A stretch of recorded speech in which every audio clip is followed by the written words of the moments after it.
저는 낯선 손길에 몸이 굳어버렸습니다. 순간 심장이 터질 듯 뛰었고 숨조차 막혔어요. 버티기 힘든 강렬함이 밀려왔죠. 하지만 그 강렬함은 두려움이 아니라 오래 잊었던 무언가를 깨우는 듯 했습니다. 이렇게 될 줄 몰랐어요. 제 입에서 나온 말은 떨리고 있었습니다. 44의 평범한 주부였던 제가 이런 상황에 놓일 줄은 꿈에도 생각하지 못했거든요. 눈앞의 남자는 친구의 남편이었습니다. 그리고 저는 지금 그와 함께 있었죠. 온몸이 떨렸지만 동시에 살아있다는 느낌이 강렬하게 들었습니다. 미안해요. 정말 미안해요. 하지만 후회는 이상하게 들지 않았습니다. 오히려 이 순간이 너무나 생생하고 진짜 같았어요. 15년간 잠들어 있던 여자로서의 저를 깨우는 순간이었거든요. 그런데 이 이야기의 시작은 여기서부터가 아니었습니다. 혹시 이런 금기된 이야기가 궁금하시다면 좋아요와 구독 부탁드려요. 그리고 댓글로 어떤 생각이 드시는지 알려주세요. 몇 주 전, 비 내리던 오후 카페 창가에서 오랜 친구와 마주 앉았던 날로 거슬러 올라갑니다. 요즘 어떻게 지내? 지연이 커피잔을 돌리며 물었습니다. 창밖으로 보이는 빗방울들이 유리창을 타고 흘러내리고 있었어요. 저는 44, 15년 차 주부였습니다. 20살에 결혼해서 아들 하나를 키우며 살아왔죠. 아들은 작년에 유학을 떠났고 이제 집은 남편과 단둘뿐이었습니다. 그냥 평범하게 살고 있어. 너도 알잖아. 실제로 제 하루는 정말 평범했습니다. 아침에 일어나서 남편 아침 차려주고 집안일하고 저녁 준비하고 가끔 동네 주부들과 요가 수업 듣는 게 전부였거든요.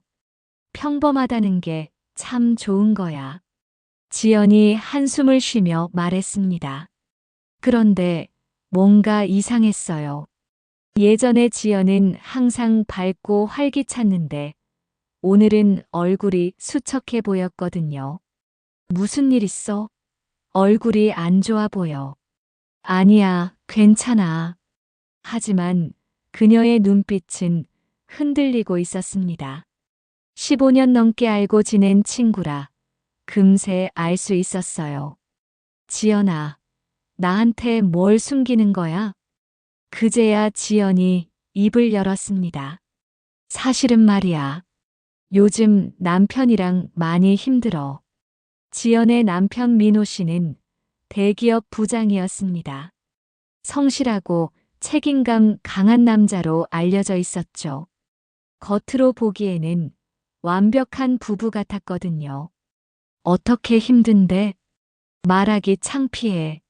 너한테도 말하기 어려워. 지연의 목소리가 작아졌습니다. 무언가 깊은 고민이 있는 것 같았어요. 저는 그녀의 손을 잡았습니다. 우리 사이에 뭘 못할 말이 있어? 말해봐. 그때 지연이 고개를 숙이며 말했습니다. 집에서 너무 버거워. 남편이 원하는 게 너무 많아. 어떤 걸 원하는데? 그냥 여러 가지. 지연은 더 자세히 말하지 않았지만 저는 대충 짐작할 수 있었습니다. 부부 사이의 일이니까요. 그런데 이상하게도 저는 그 순간 묘한 호기심이 생겼습니다. 제 남편과는 너무 달랐거든요. 저희는 오히려 그런 부분에서 너무 담담했어요. 아니, 어쩌면 식상했다고 해야 할까요? 며칠 뒤 지연이 다시 연락을 했습니다. 언니, 시간 있으면 우리 집에 좀 와줄 수 있어? 혼자 있기가 힘들어. 지연의 목소리에는 절박함이 묻어났습니다.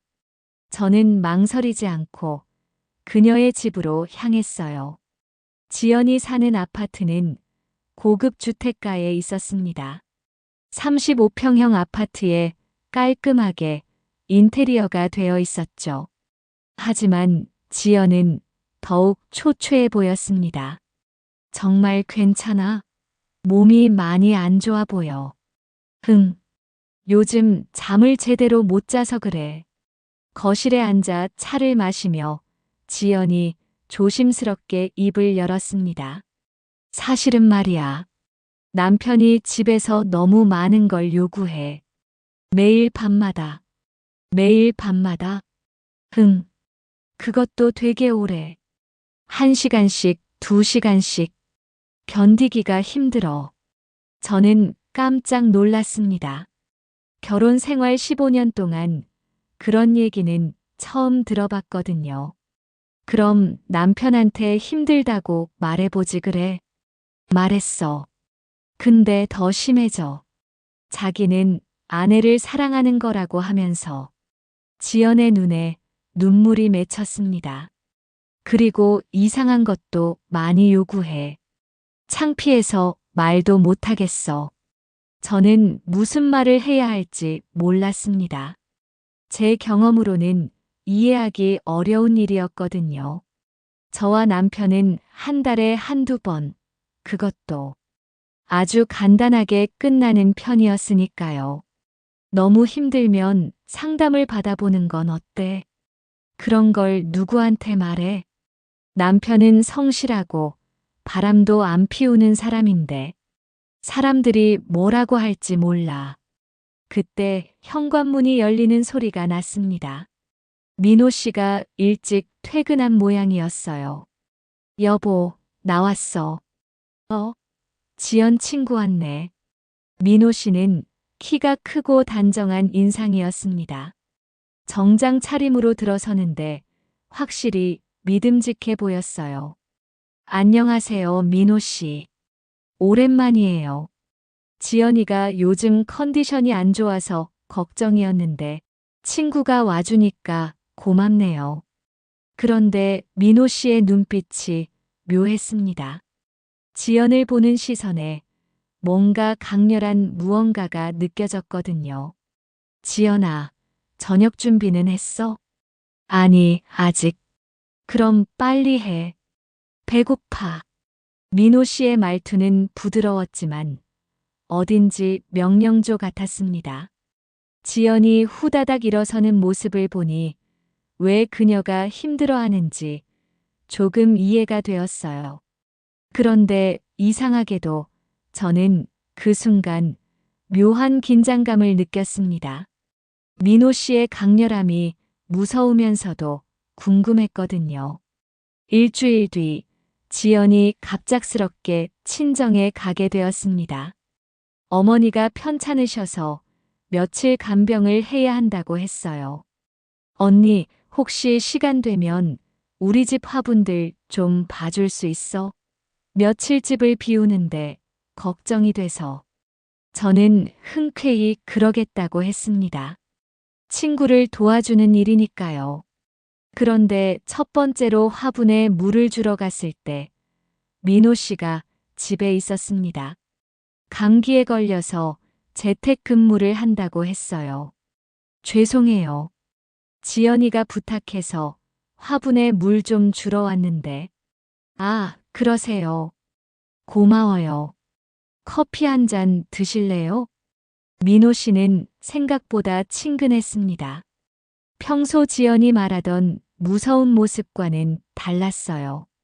거실에서 커피를 마시며 이런저런 이야기를 나눴습니다. 아들 유학 이야기, 남편 직장 이야기, 별다를 게 없는 일상적인 대화였죠.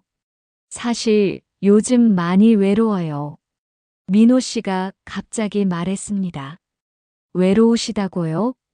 지연이가 요즘 저를 피해요.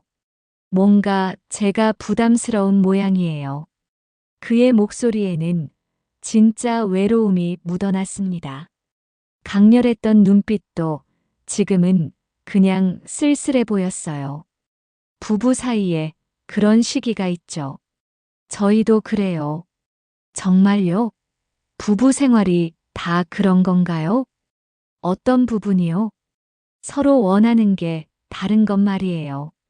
저는 아내와 더 가까워지고 싶은데 지연이는 힘들어해요. 저는 뭐라고 대답해야 할지 몰랐습니다. 지연의 입장도 알고 있었거든요. 각자 표현하는 방식이 다른 것 같아요. 당신은 어떠세요? 남편과 어떻게 지내세요? 갑작스러운 질문에 당황했습니다. 하지만 왜인지 솔직하게 답하고 싶었어요. 저희는 오히려 너무 담담해요.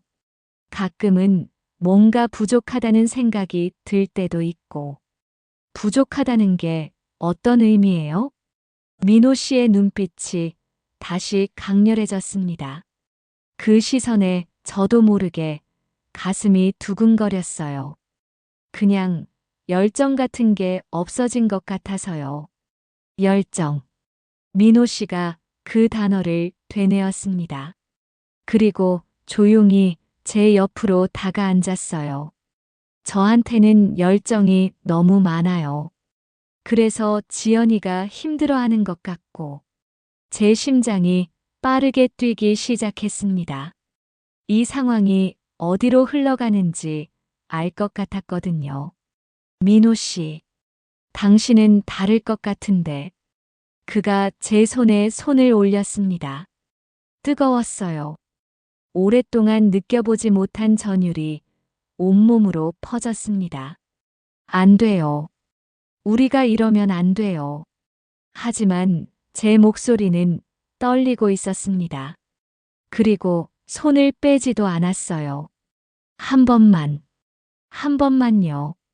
그의 목소리는 간절했습니다. 그리고 저는 그 간절함에 무너져 버렸어요. 결국 저는 선을 넘었습니다.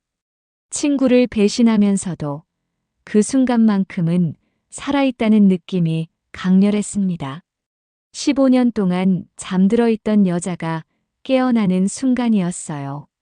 하지만 그 강렬함 속에서도 지연이 왜 힘들어했는지 알 수 있었습니다. 민호 씨의 열정은 정말 강했거든요. 압도적이었어요. 그 일 이후로 저는 며칠 동안 잠을 제대로 이루지 못했습니다. 죄책감이 밀려왔거든요. 어떻게 친구를 배신할 수 있었을까 하는 자괴감이 컸어요.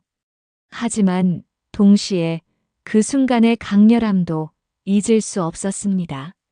44의 나이에 다시 느낀 여자로서의 감정이었으니까요. 지연이 친정에서 돌아왔을 때 저는 그녀를 제대로 쳐다볼 수 없었습니다. 언니, 고마워. 화분들 잘 있었네. 응, 별일 없었어. 하지만 지연은 뭔가 눈치챈 것 같았어요. 여자의 직감이라는 게 있잖아요. 혹시 민호랑 만났어? 응, 한 번. 화분 물 주러 갔는데 집에 있더라. 그랬구나. 지연의 표정이 어두워졌습니다. 그리고 며칠 뒤 지연에게서 울음 섞인 전화가 왔어요. 언니, 나 병원에 입원했어. 뭐? 왜? 무슨 일이야? 과로로 쓰러졌어. 스트레스가 너무 심해서. 저는 급히 병원으로 달려갔습니다. 지연은 링거를 맞으며 누워 있었어요.